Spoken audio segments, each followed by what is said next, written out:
again with you, bringing you some week 2 fantasy advice. Could one of y'all pass the gosh darn rock? Hey, yo, I'm trying, I ain't lying, and hosting this will be briny, posting like Kobe Bryant, he flying to see the pilot. Hit the hezzy, we got Jesse, opinions get kinda messy. A fan of Adeleti's, from football to racing jet skis. This is pass the rock, don't stop the shot clock, pass the slap shot, come on, now let's talk, pass the rock.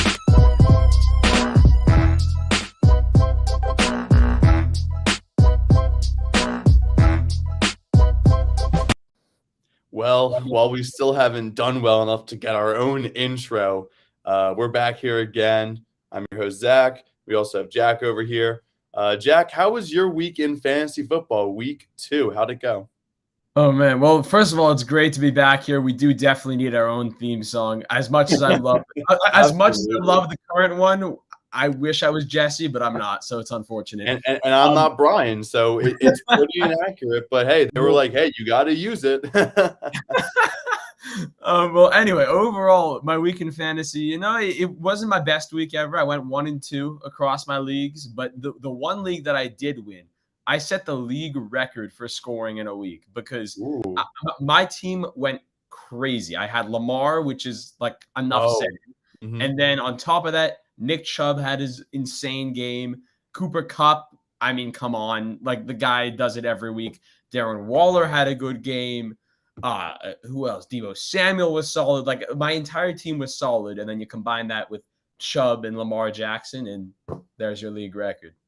Yeah, I mean, last week I did have a winning record in my 5 leagues. I went 3-2. In my one money league, there was a big matchup: Amon-Ra St. Brown and Jalen Waddle going back and forth for the entire time they were playing. Amon-Ra gets that 39 points, gets just ahead of Waddle, and then boom, Waddle scores like the game-winning touchdown, and he gets that 40 mark. It was pretty much from then on I knew, like, I'm probably going to lose to this guy, and unfortunately I did, but valiant effort with that team, 135 points there from that team, and only like 2 players really like busted there. So pretty solid week overall. I mean, above 500 is all you can really ask for. But, with each week, gotta look to improve your roster. So Jack, starts off. Who are you looking at this week to pick up on your fantasy squads? Well, I mean, my number one guy has been awesome this year. Like, there's no other way to put it. That's Noah Brown of the Cowboys, who, first of all, is a guy that I literally didn't know who he was before he had a great game in week 1. Like, I literally never heard of the guy. Had a great game in week 1. I'm like, all right, I'll let him sit on the wire. Goes off again in week 2. And apparently this guy is really good. So now I'm trying to pick him up on most of my leagues. I think he's only rostered still in like 7.8% of leagues, which is just unbelievable given the first 2 weeks that he's had. Mm-hmm. And I know you got to be a little cautious because Michael Gallup is going to be coming back soon. And that is unquestionably, it's a big weapon in that Cowboys offense, and his target share will absolutely go down. But given the way that he's been performing, I don't know how you can't just roster this guy and see if it keeps it up, because if he does, like, this is a startable player. Mm-hmm. I'm definitely planning on stashing him myself. I already have him stashed on one league where I was like, all right, this player's not really doing anything for me in the future. Let me just stash him on there. So right now he's sitting on my bench. He's currently ranked wide receiver 18 in PPR leagues, which is, very impressive right now. But I feel like with Gallup coming back and also CeeDee Lamb did have a pretty solid week last week, I feel like you gotta be cautious but optimistic about Noah Brown heading in to week 3. Personally, if you've been listening to any of the previous shows, I've been all about the Lions and all about their offense. Again, Amon-Ra St. Brown, I started this show off with. My first waiver pickup is going to be Jared Goff. He had 26 points this past week. He was added on 13.1% of rosters, so at least 13% of fantasy owners know what they're doing. But he's still sitting on less than 20% of rosters. The Lions offense has looked really good thus far. Jared Goff is, producing at a good enough volume where he should be your backup quarterback. If your quarterback has an early bye, it's an easy stretch of games coming up. Well, relatively easy against like defenses. They're at Minnesota this week. I don't think Minnesota is like top of the top when it comes to defenses. They're probably middle of the pack. But then you go to Seattle, No, then you host Seattle. Seattle's coming to Detroit, and then you go to New England. And New England might be a defensive-minded team, but again, they're not the top of the top. So you're looking at two middle-of-the-pack defenses and the Seahawks right now. I feel like Jared Goff and the weapons he has definitely could succeed going into week 3 and week 4 and week 5. It's possible. I'm not a huge Jared Goff fan because, it's Jared Goff. Personally, I'm not a huge fan, but we're talking fantasy football here. Okay, that's fair. And the Lions have looked very solid. So, I mean, I'm all in on the Lions on most of these guys. A lot of these waiver pickups that people are talking about in the Lions, which I know we'll get to a little further.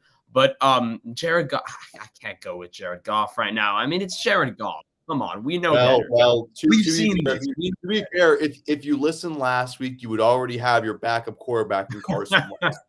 And while this upcoming week I wouldn't be starting him whatsoever, after that, pretty easy schedule for the Commanders as well. But go ahead with your second big waiver wire pickup. Yeah, so my number 2 guy, he's only available. He's only available. No, he's on rostered in 55.7% of leagues. So he's not available in all of your leagues. But for whatever reason this week, he was dropped in 6.8% of leagues, which makes no sense to me. And this is Raheem Mostert that I'm talking about because in week 1, Chase Edmonds outperformed him. He outcarried him as people expected going into the season.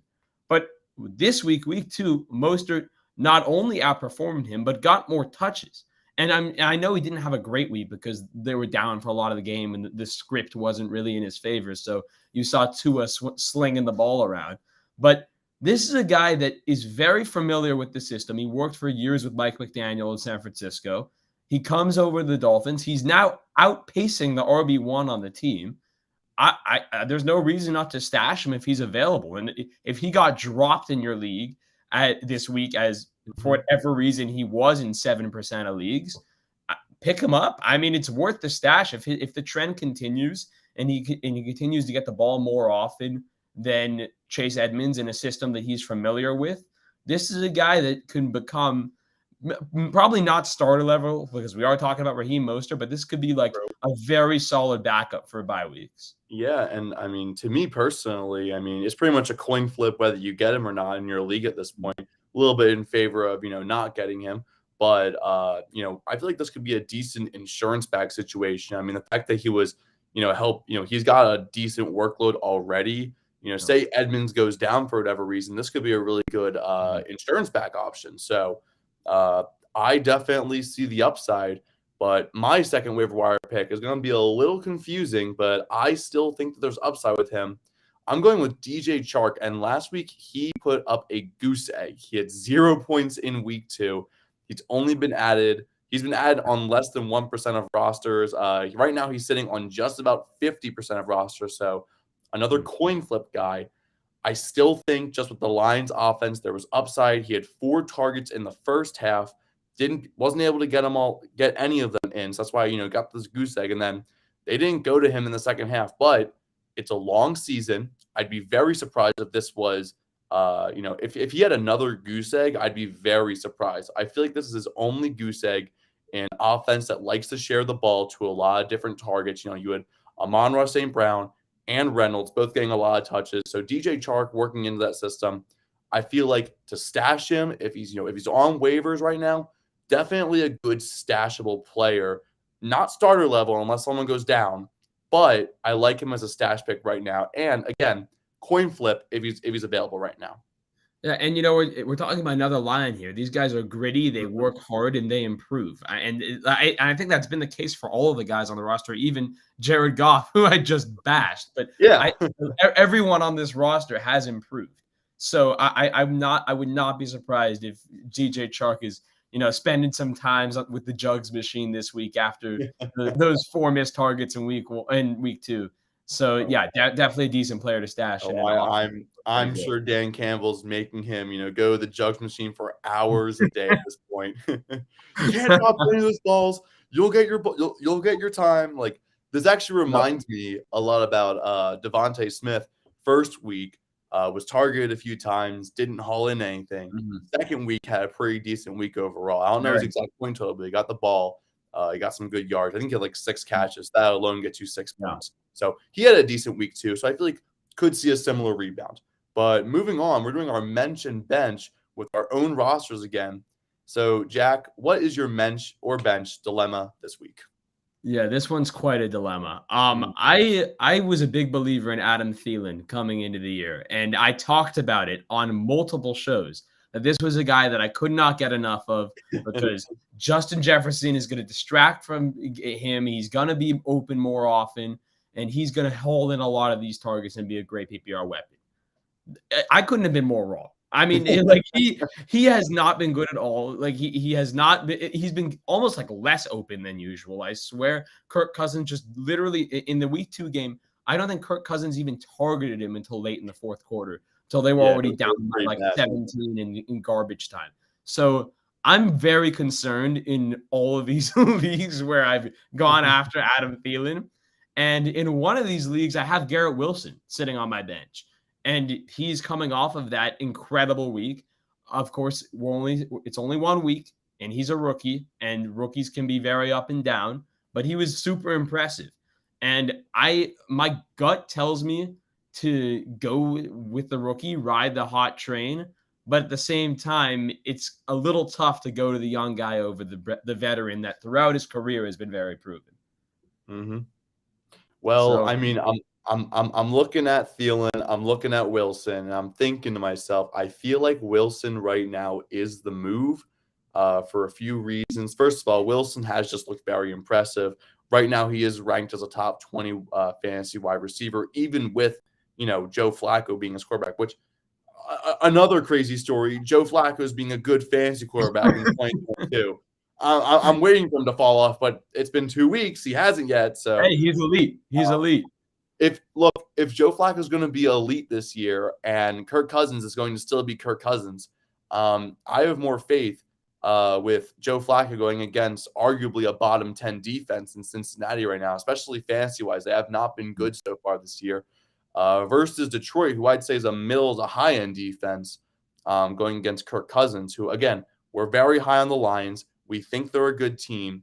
So I have my doubts about Adam Thielen's fantasy value going forward. I mean, Justin Jefferson was pretty much shut down by the Eagles defense. And, Eagles and Detroit played, really good matchup there. So I feel like I'm going to ride with Garrett Wilson in your case. I feel like he's the move, especially if he's your flex. I feel like that's a really good flex position. So, so I'm a fan of Garrett Wilson. But my dilemma – it's also flex, and it's 3 different guys. One of them, actually 2 of them, we talked about last week, and they had interesting performances. So first, I was a big CeeDee Lamb doubter last week, especially with Cooper Rush at quarterback. So he's back here. They're going to New York or New Jersey, whatever you want to say. They're facing the Giants this week. So, he got like 15 points. Do I really trust him to match that or even do better against the Giants, who right now look all right? I'm not true believers in them yet. They need to be like 4-0 before I actually believe in them. But, Giants look solid so far. Then you have David Montgomery, on the Bears. Again, running back at flex, not always the move, but he is going against Houston of all teams.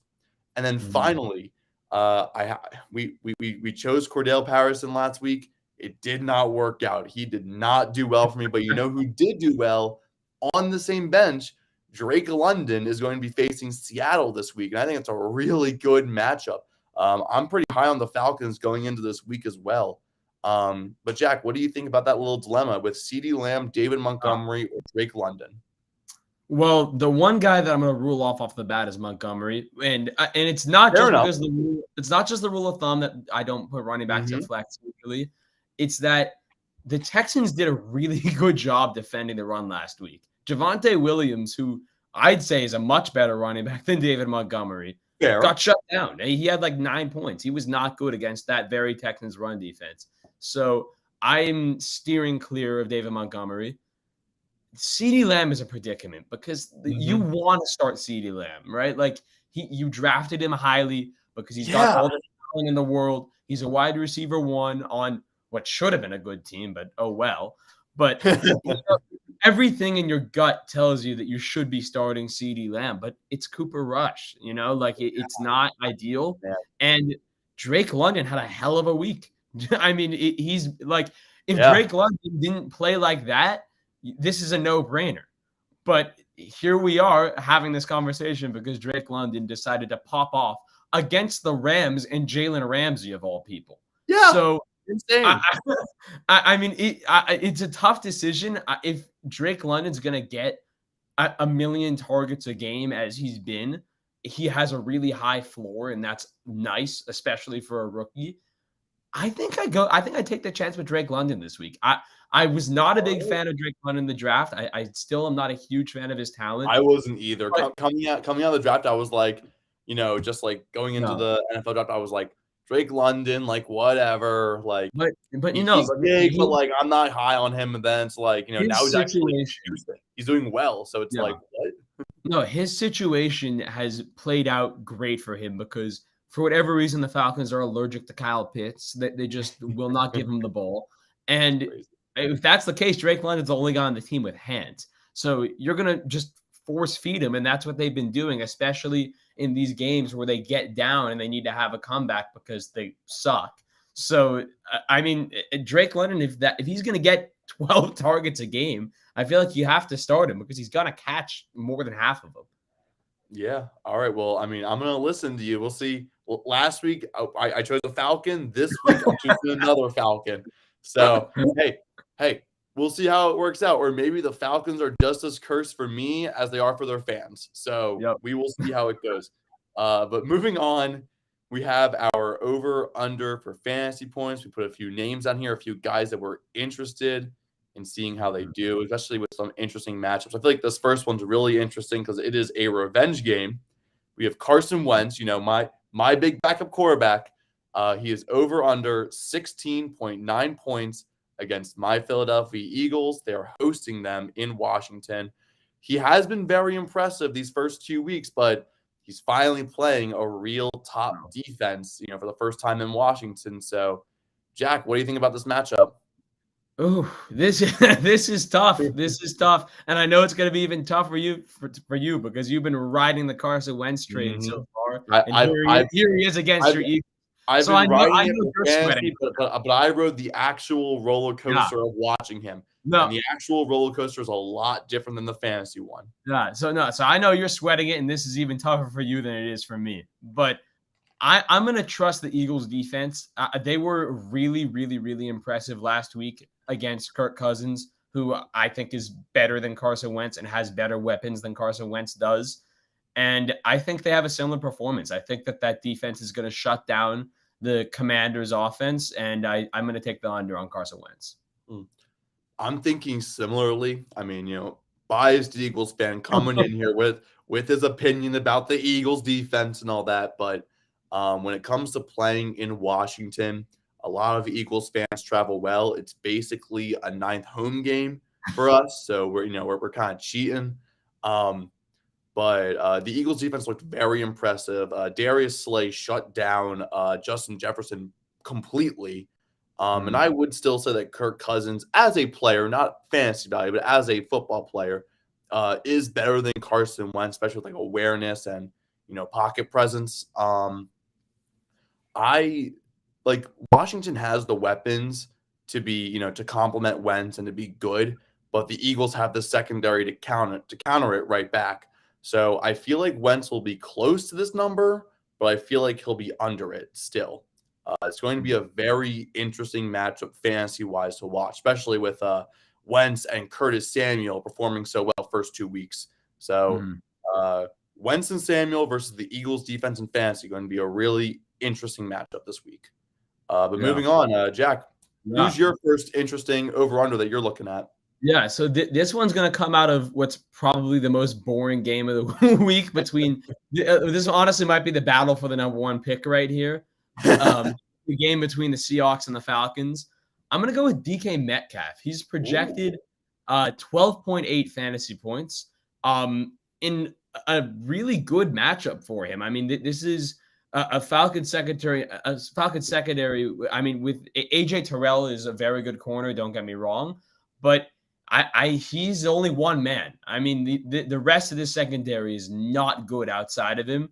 And I think that this could end up being a big game for him. But Zach, what are your thoughts on DK this week?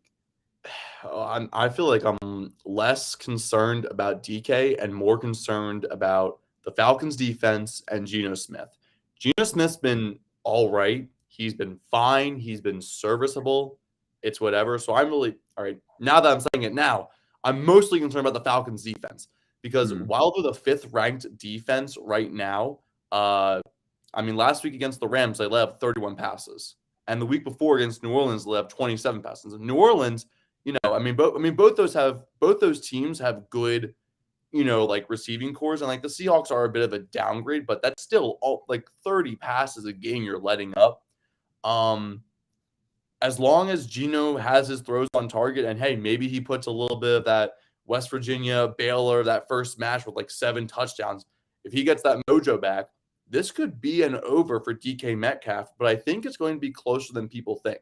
Like, I think this could go either way. It just depends on which Falcons defense shows up. Is it the one against the Rams who got 2 picks, a fumble recovery, or is it going to be the one who just lets up all these passes and only, they aren't getting any picks, they aren't getting fumbles out.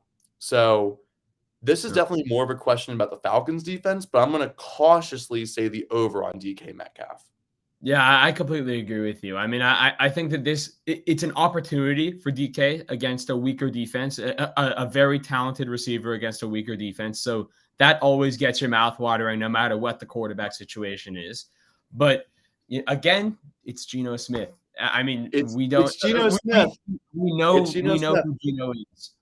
Yeah, so it's a little tough. Yep. But I'm with you there. I think I'm going to cautiously take the over.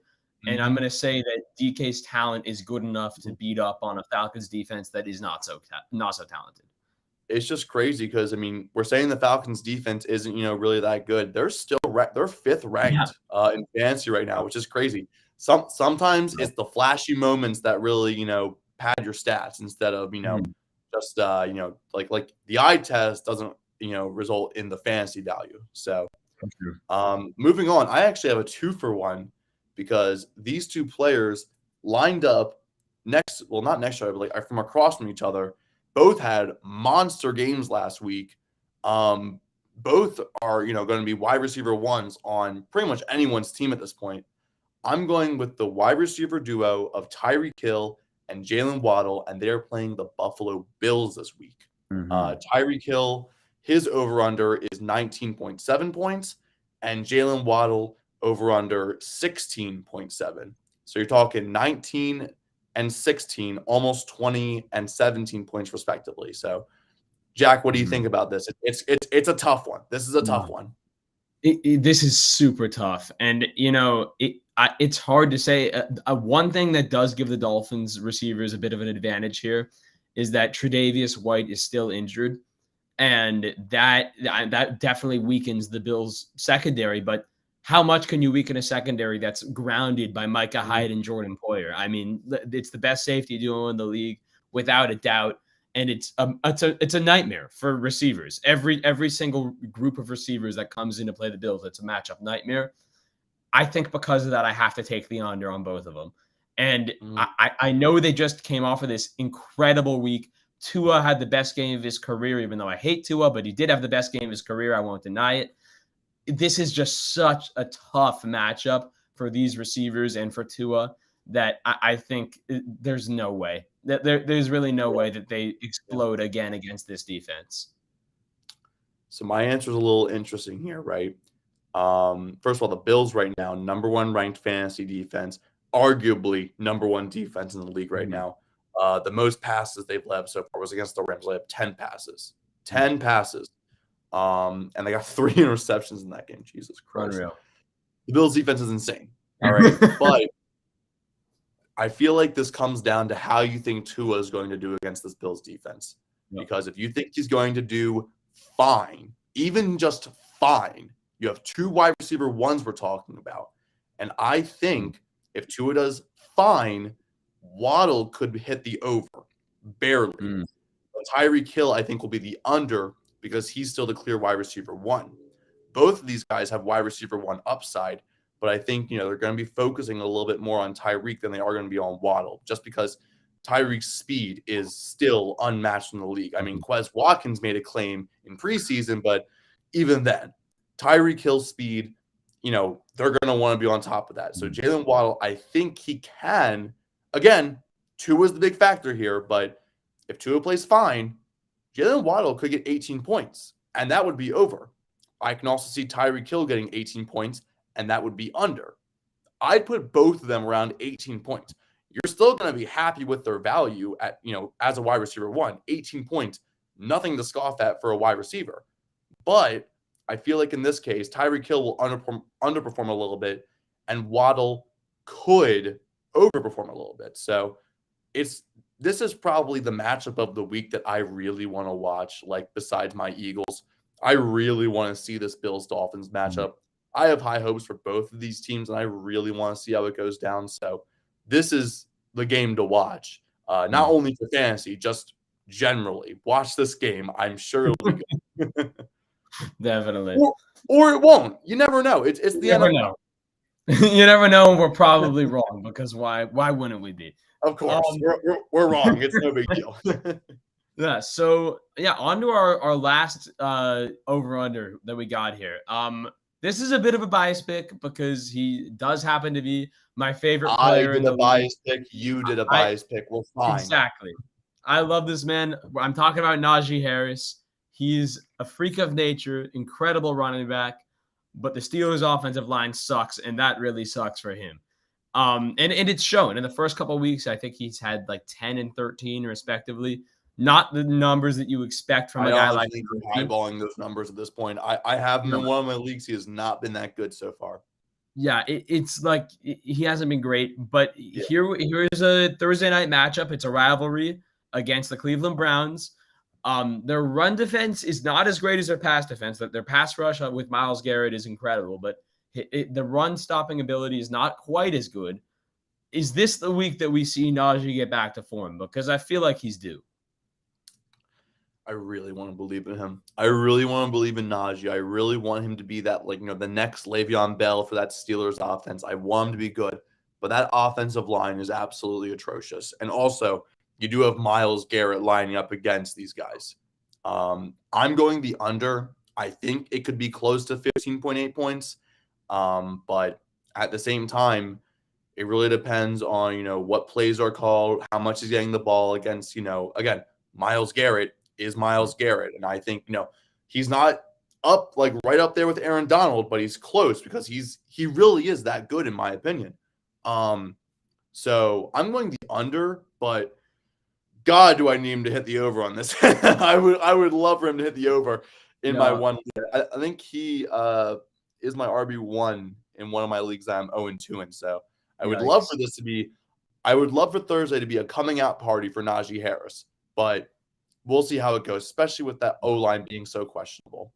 Yeah, and this really hurts me because I love the man. You see his jersey hanging right there in my closet. That's him. I have to take the under. The O-line is so bad. I can't rant enough about how bad the Steelers' O-line is. It makes Mitch Trubisky look worse, even though he does suck anyway, but it makes him even worse than he already is. And Najee has no room to run. Talented as he is, as a receiver, as a between the tackles guy, he's unbelievable. He has the upside to be the best running back in football. But behind this offensive line, he can't do anything. And I'm forced to take the under. And it's really disgusting. And I hope the Steelers get their stuff together and improve the O-line next offseason because Najee deserves better. And I will keep putting the under on him just because of how awful this is. Najee deserves better. Do it right. Look, to be fair, I mean, going into this week, Browns not like the best opponent, but if they, get the best of the Steelers, you might be seeing Kenny Pickett. So there's a little bit of room to be excited. A little bit of hope. There's a little bit of hope. And then also, hey, worst comes to worst, if Mike Tomlin does have a losing season for once, that's better draft position for an actual offensive lineman. So you always got to think positive, even when your team isn't doing so well. Believe me, I've been there. Remember, We drafted Carson Wentz after trading up for the second overall pick, and there was a lot of hope there. And hey, Super Bowl. So, you never know with that kind of stuff. But moving on to our final segment of the week, our team of the week. If we could put all the players from one team on a fantasy roster, which team do you like the most? Jack, let's start with you. Who do you like the most going into week 3? Yep. I love a team that they're coming off of a heartbreaking loss, and they have a great matchup. And that's always a recipe for success. And that's the Raiders. They choked last week. There's no other way to put it. They had I think it was a 23-7 lead that they blew to the Cardinals, and it was terrible. Derek Carr looked terrible. The offensive line is almost as bad as the Steelers. It was really bad, and the Raiders are too good for that. The Raiders have to. The Raiders, there's too much talent on this roster for them to play like that consistently. Mm-hmm. And they get the Titans this week, who have looked horrendous. The Titans have looked worse than anyone could have ever foreseen. I wasn't high on the Titans preseason, and they're still worse than I expected.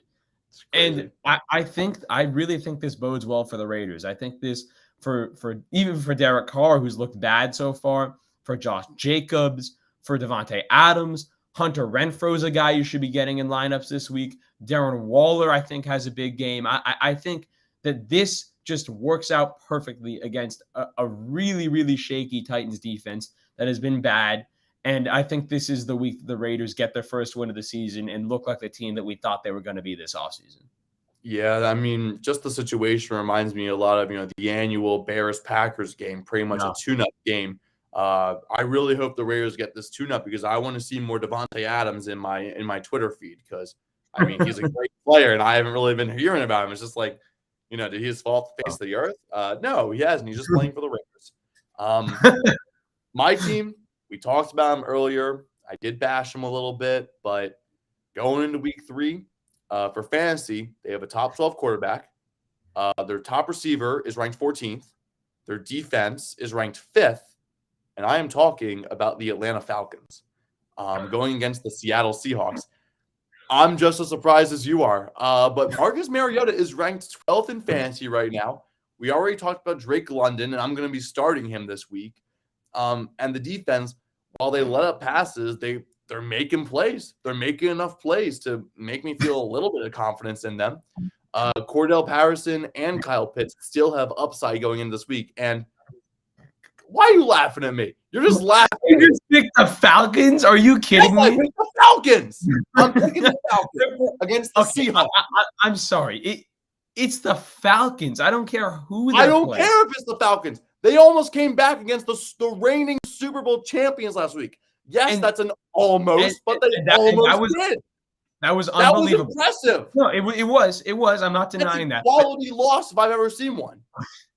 Quality loss. Yes, a quality loss. Just like college football, you have quality losses. We're talking about the Falcons. I don't care if I'm talking about the Falcons. I don't care how mad Brian's going to be at me. I'm picking the Falcons against the Seahawks this week.